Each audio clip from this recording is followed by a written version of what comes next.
and against war is the subject of this afternoon's session. It's entitled Imperialism Today.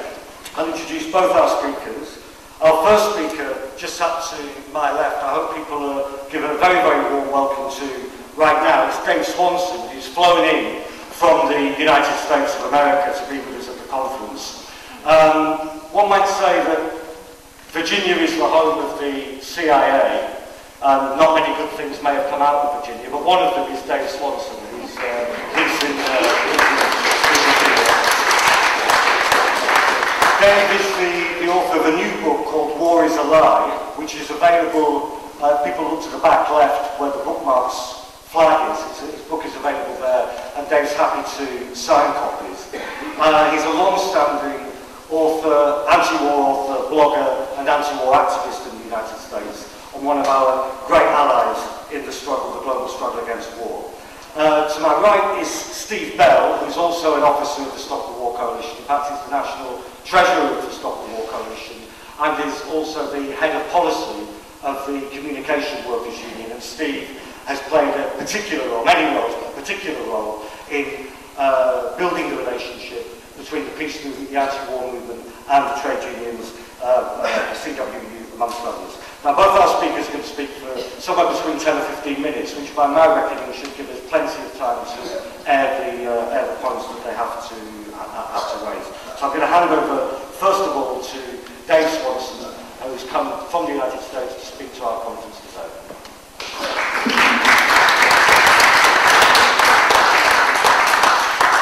Thank you. I want to thank the Stop the War Coalition and Lindsay German in particular for having invited me here. I'm very honored to speak here with Steve and with Kevin.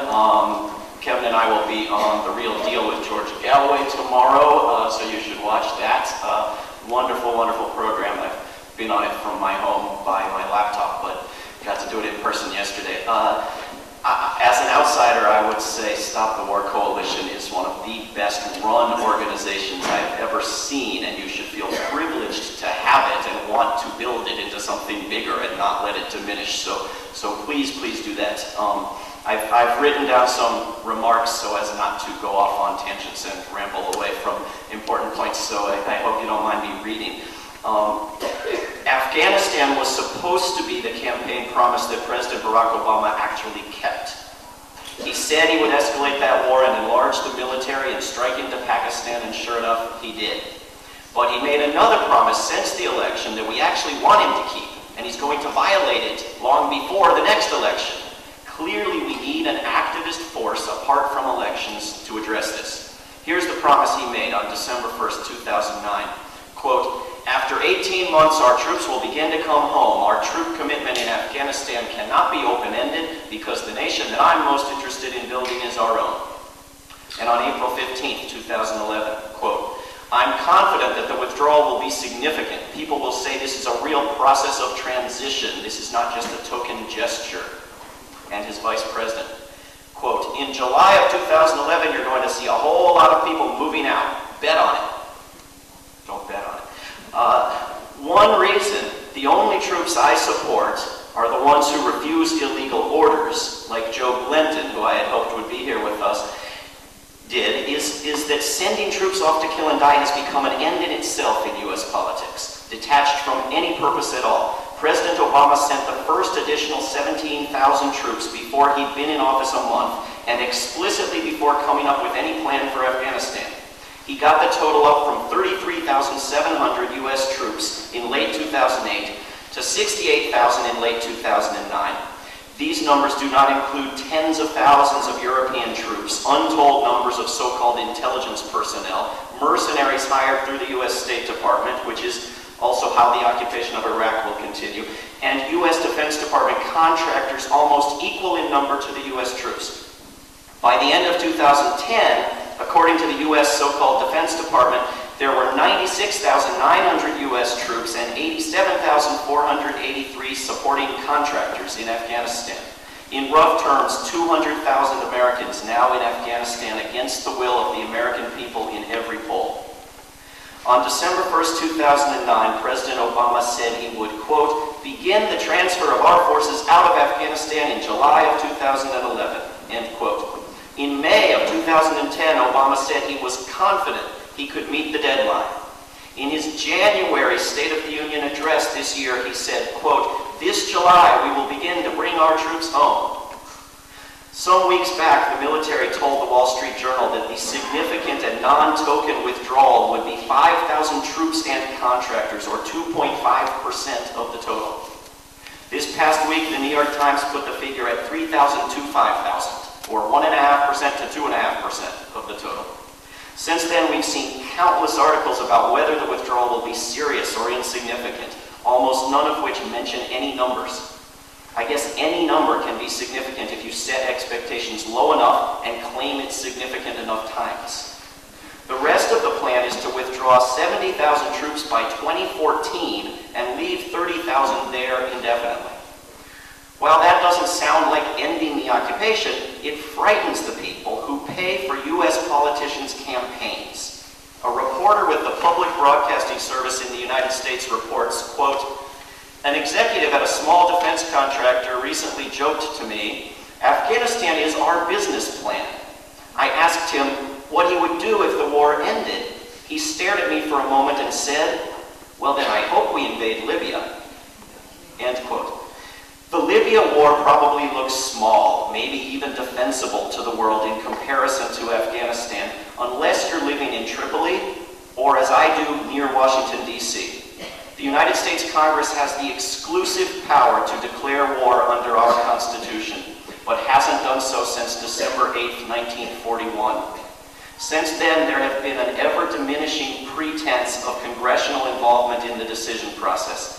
This has culminated in the launching of the Libya War, which was done with a careful avoidance of any appearance of involving Congress at all. This new war violated the Constitution, the Kellogg-Briand Pact, the UN Charter, and a 1973 U.S. law called the War Powers Act.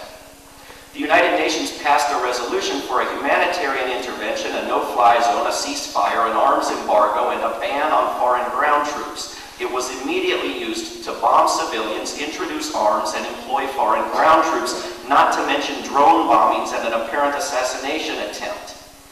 Now, I'm all for prosecuting war crimes. I just think you have to prosecute everybody's, not bomb people to keep them from being raped. You also, when you bomb people to protect their rights, keep them from making love, keep them from smiling, keep them from eating breakfast the next day or anything else. Even if the resolution at the UN legalizes the war from the world's perspective, and I hope it does not, it does nothing to make it constitutional in the United States. The War Powers Act would have applied only if Libya had attacked the United States. But everyone pretended this law applied anyway. This War Powers Resolution requires that the President report information to Congress within 48 hours of launching a war, which Obama did, except that he didn't include most of the information he was required to report. The War Powers Resolution also puts a 60-day limit on unconstitutional war, and that clock has expired. 2 weeks back, the U.S. House of Representatives passed numerous amendments to the Defense Authorization Act of 2012. One amendment made clear that passage of the bill did not authorize war in Libya. Another prohibited the use of U.S. ground troops in Libya. But another amendment required that upon completion of the war, the U.S. military dig up and bring home the bones of U.S. sailors buried in Tripoli during an earlier war in 1804. Now, how exactly is that going to happen unless the U.S. military gains control of Tripoli? And what is accomplished by refusing to authorize a war that is already underway? Because Congress has not authorized a dime for Libya, NATO nations are being pushed to dump in more funding. Another section of the same bill, and an amendment to strip this out failed to pass, effectively gives presidents the power to make wars. This section, called number 1034, conflicts with the War Powers Act and the Constitution. It might also conflict with a congressional resolution ending or prohibiting a specific war. The president claims not to want this power, and an extremely generous interpretation of a statement from his administration holds that he has threatened to veto the bill over it. And this bill goes to the Senate this week.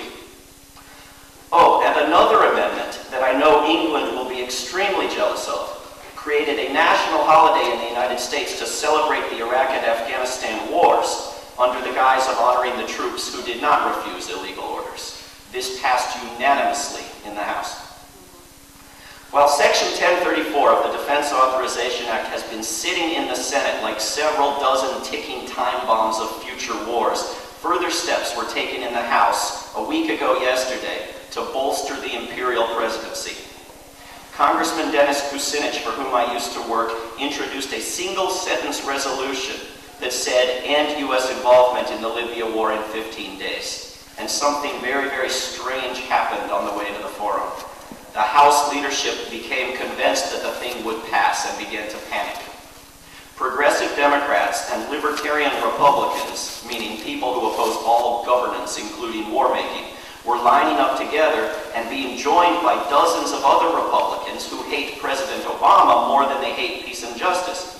So overnight, the Speaker of the House came up with a non-binding resolution that said the war was unauthorized, but let it go ahead and continue, while requesting that the President provide various pieces of information.